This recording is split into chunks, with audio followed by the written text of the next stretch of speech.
name's George. I'm 38 years old. I come from a family of 6. Born in New Zealand, but predominantly raised here in Australia. I have a family of my own. I have 4 sons. I have a fiance. We've been together 16 years this year. It's a long time. God bless her. Raised in the Cook Island Christian Church, which is a London Missionary Society-based doctrine.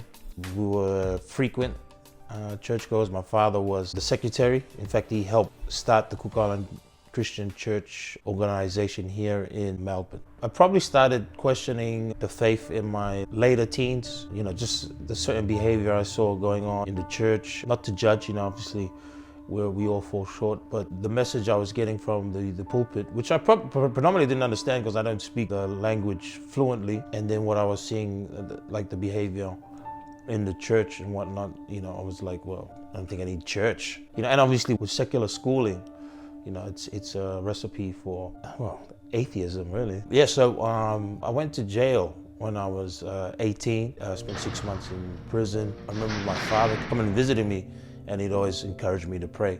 And I think that was probably the last time I prayed till maybe 5 years ago. The back end of 2014, I had my son the year before. Me and my partner split. I was doing a lot of bad things. But then I started to look into why is the world the way it is? Not looking for religion in my search. I just saw the evidence of the Bible and Jesus Christ, and being really big into conspiracy theories, it made sense, upon the things I was looking into. Then I started looking at so-called paganism in the Christian church, and that's when I stumbled across one of the GOCC videos where they were so-called exposing Christmas.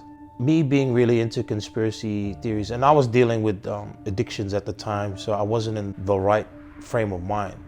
The doctrine that this organization thrives on paranoia, thrives on ignorance, and that's what I was. I was in a vulnerable, ignorant state, and that's where cults thrive on.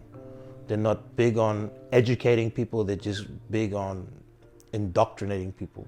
But for me at the time, I thought, wow, this made sense to me. Being raised in the church I was raised in, and unfortunately not being educated on why the doctrine is the way it is, and coming across these teachers who are using the Bible a lot, the way they were interpreting things to make it sound like it would fit the conspiracy theory ideology.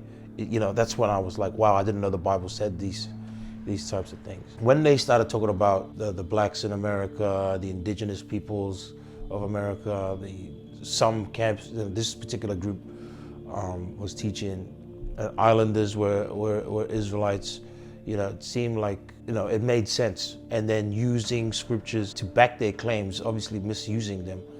I was like, wow. One of the key words they use is the truth. They use that in accordance to who the people of the Bible are. And I was like, wow, what do I got to do to be part of this? I wrote an email. They gave me a contact over there in the UK. I asked the elder over the UK if I could come. I went over there and got baptized. After the baptism, I felt good. I thought, you know what, I'm in the truth now. They didn't teach I was saved, but now I'm in the battle. When I came back from the UK, I never planned on starting a church. I thought this was the truth. So, I tried to start sharing with people, and it's funny because the people I would try to talk to were ignorant. They had faith, they had the basic understanding, but I knew they didn't have the biblical knowledge to contend with what I had. You mainly target other Bible believers. Started sharing. I was linked up with other brothers that were scattered around Australia.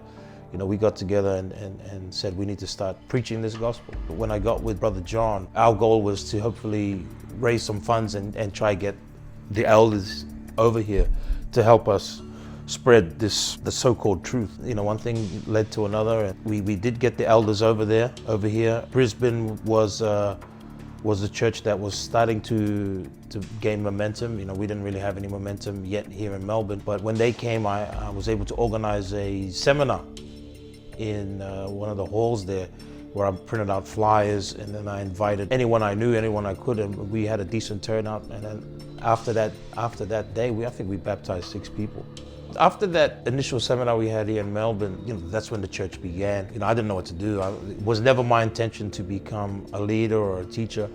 I just wanted to help what I thought at the time was the truth in any way I could. And so what we started to do, we started hitting local markets, setting up stalls, things like that. And people were amazed because they never heard of this doctrine before. We would go out to other big Christian organized events. We would go out to churches and we would just be out the front and just attacking. The reactions would vary, because we were going out there with strife and just judging people. I've had a lady, old woman on her motorized scooter trying to run me over. I've had men trying to charge at me, and all these things. And not for the true gospel, but because of strife that we would go out there and teach. I've even had the police escort one time at a particular event. It got that rowdy that the police had to escort out of there. Even Channel 7 and that was there filming. It was pretty crazy. The way we would go out there, it was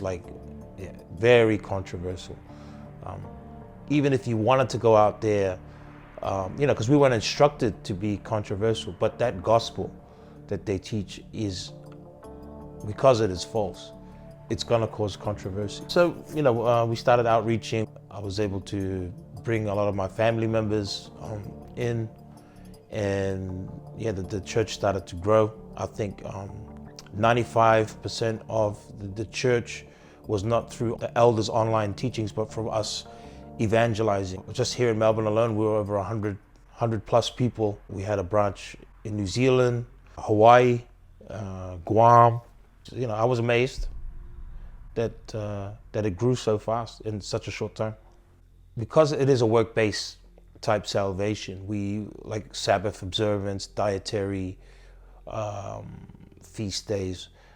What I started to notice that people were basing their righteousness, like myself, off works.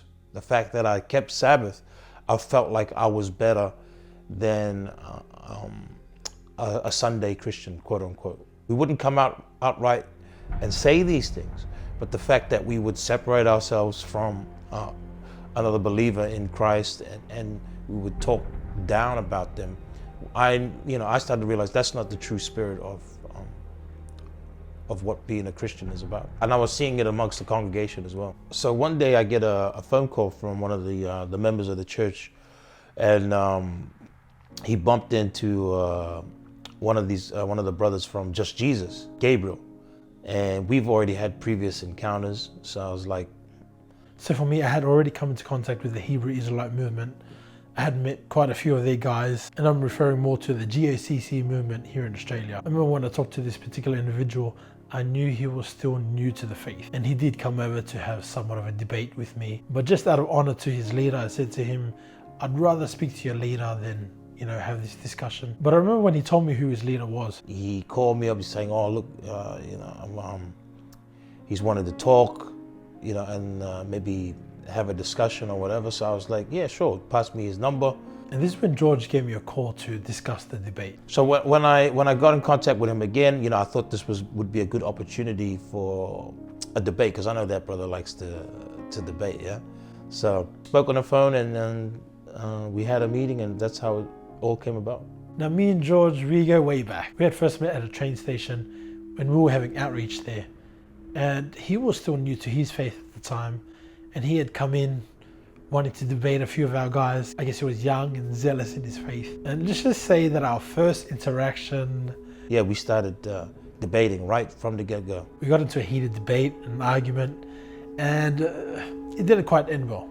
Anyhow. When I first met Gabriel, I looked at him as the enemy. I believed that Just Jesus Ministries was preaching a false gospel. From that moment onwards, I had met quite a few of the guys over a period of time. So that's when we first met, and we had another debate, the infamous debate on the park bench.